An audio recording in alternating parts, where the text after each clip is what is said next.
All right, folks, buckle up. Today, we're diving deep into a story that's got more twists and turns than a soap opera. If God created Satan as a perfect being, where did his wickedness come from? If God is perfect, how could evil enter our world? Let's crack open this cosmic mystery together. Imagine this, a being created with stunning beauty, wisdom, and perfection, yet becomes the very essence of evil. How does that happen? Today, we're uncovering the fall of Satan from grace. Trust me, this tale is more shocking than you can imagine. And hey, if you love these deep dives, hit that like button to let me know. Now let's get real for a second. We've all wondered how something so perfect could go so wrong, right? It's like that one friend who has everything going for them, but somehow ends up making all the wrong choices. Let's dig into this together. Also, drop a comment below if you've ever seen someone fall from grace due to pride. I'd love to hear your stories. First off, the Bible says in John 1:1-3, "In the beginning was the Word, and the Word was with God, and the Word was God. Through him all things were made." That means every creature, including Satan, was created perfectly by God. So, how did this perfect being become the ultimate villain? Make sure you subscribe if you want more content like this. Isaiah gives us a glimpse. "How you have fallen from heaven, O morning star, son of the dawn. You said in your heart, I will ascend to heaven. I will raise my throne above the stars of God. But you are brought down to the depths of the pit." Talk about a major fall from grace. Don't forget to share this video if you find these insights fascinating. But wait, there's more. Ezekiel paints an even more vivid picture of Satan's original state and his dramatic fall. You were in Eden, the garden of God. Every precious stone adorned you. You were blameless in your ways from the day you were created till iniquity was found in you. How did it all go wrong? If you have theories, share them in the comments. When Satan rebelled, he not only brought God's wrath upon himself, but also convinced a portion of the angels to join his rebellion. Can you believe that? About 1/3 of the angels followed him. Smash that like button if this revelation blew your mind. Now, Satan's pride and self-obsession are key here. Ezekiel 28:17 says, "You became proud because of your beauty, and your wisdom was corrupted by your splendor." His downfall was his own doing, driven by arrogance. If you're learning something new today, make sure to subscribe and hit the notification bell so you never miss an update. Think about it. We've all seen pride lead to someone's downfall, whether it's in our personal lives or in the headlines. Satan's story is a cosmic cautionary tale about the dangers of pride. Share this video with friends who need to hear this. Jesus himself witnessed Satan's fall, describing it as lightning from heaven. This isn't just ancient history, it's a warning for us today. Pride, unchecked, can lead to destruction. Satan's rebellion was a one-way ticket to ruin, and it's a lesson for us all to stay humble and grounded. If you found this valuable, please give this video a thumbs up and share your thoughts below. So, the next time you wonder how evil entered our world, remember Satan's story. A perfect being, corrupted by pride, leading a rebellion against the very Creator. It's a story of caution, power, and the ultimate fall from grace. And remember, stay tuned for more episodes where we uncover the hidden secrets of the Bible. Subscribe, like, and share to stay in the loop. Now let's delve deeper.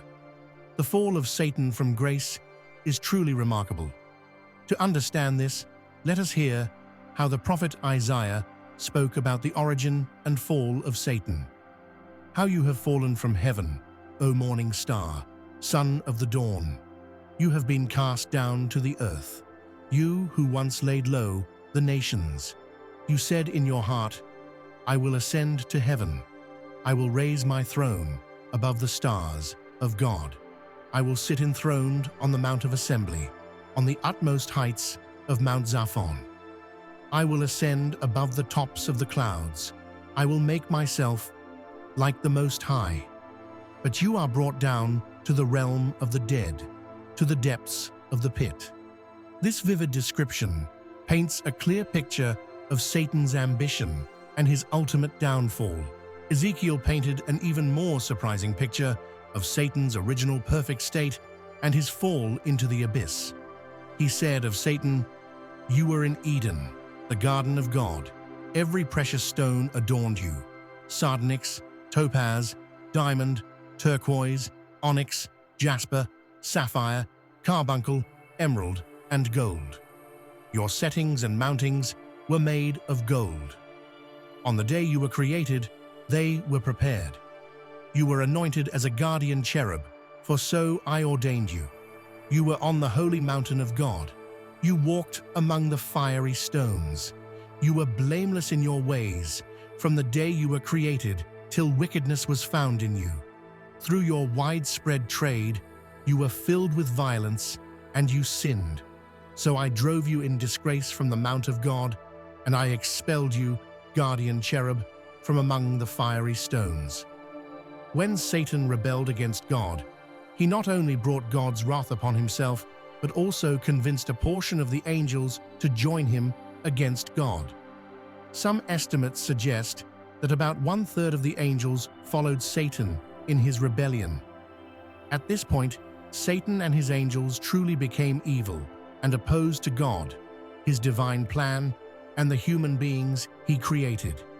The word perfection captures the exceptional personal and moral qualities of Satan in his creation.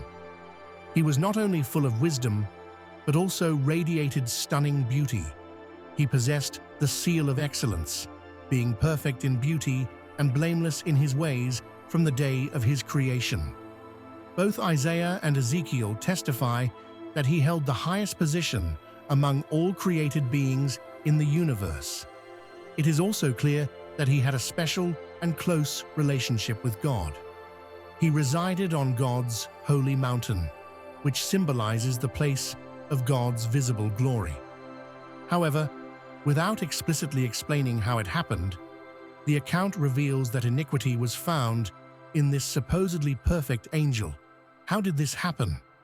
The best clue can be found in Ezekiel 28:17, where it states, "You became proud because of your beauty, and your fame corrupted your wisdom. So I cast you to the ground as a warning to other kings." Due to Satan's proud and self-centered nature, his wisdom was overshadowed.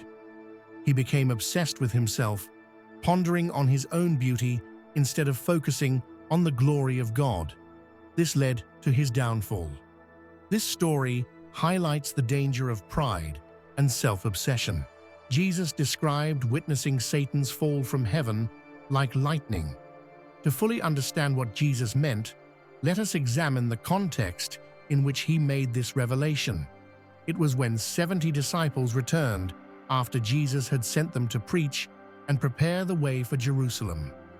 Upon their return, they were filled with joy and perhaps personal pride. They reported to Jesus, "Lord, even the demons submit to us in your name." It was then that Jesus warned them against pride, saying, "I saw Satan fall from heaven like lightning." Jesus was cautioning against excessive pride. He was indicating that their delight in having authority over demons should not lead them to excessive pride. Pride is a sin that can lead to other sins, just as excessive arrogance caused the fall of Lucifer and his expulsion from heaven. The disciples should be cautious to avoid this danger in their ministry. Lucifer had exalted himself due to his pride, and they should learn from his fall and remain humble in their ministry. As a consequence of his misconduct and rebellion, God dethroned Satan, and he was expelled from his privileged position on the holy mountain of God and came to the earth after his original sin. His punishment awaits him in the form of eternal fire, as mentioned in Matthew 25:41. Satan brought evil into the world despite being perfect in his creation, because evil originated in him as he developed pride and arrogance, turning something beautiful and perfect into sin and imperfection. Here are some of the things that pride led Satan to contemplate and attempt against God. He said, "I will ascend to heaven." Even though he already had access to the presence of God, Satan sought to reside in the place of God. "I will raise my throne above the stars of God." The reference to the stars symbolizes the angels, and Satan desired to elevate his authority above other celestial beings. "I will sit on the Mount of Assembly." This indicates that Satan aspired to rule over all matters. "I will be like the Most High." This statement represents the pinnacle of his self-assertion and rebellion, showing his audacious ambition to be equal to God. Due to the rebellion caused by his pride and self-absorption, Satan's personality underwent a profound change, going from perfect to imperfect. The holiness he once obtained from his Creator was lost, and corruption took its place. The exact moment of Satan's fall is not explicitly revealed in the Bible. However, we can deduce a time frame based on biblical evidence.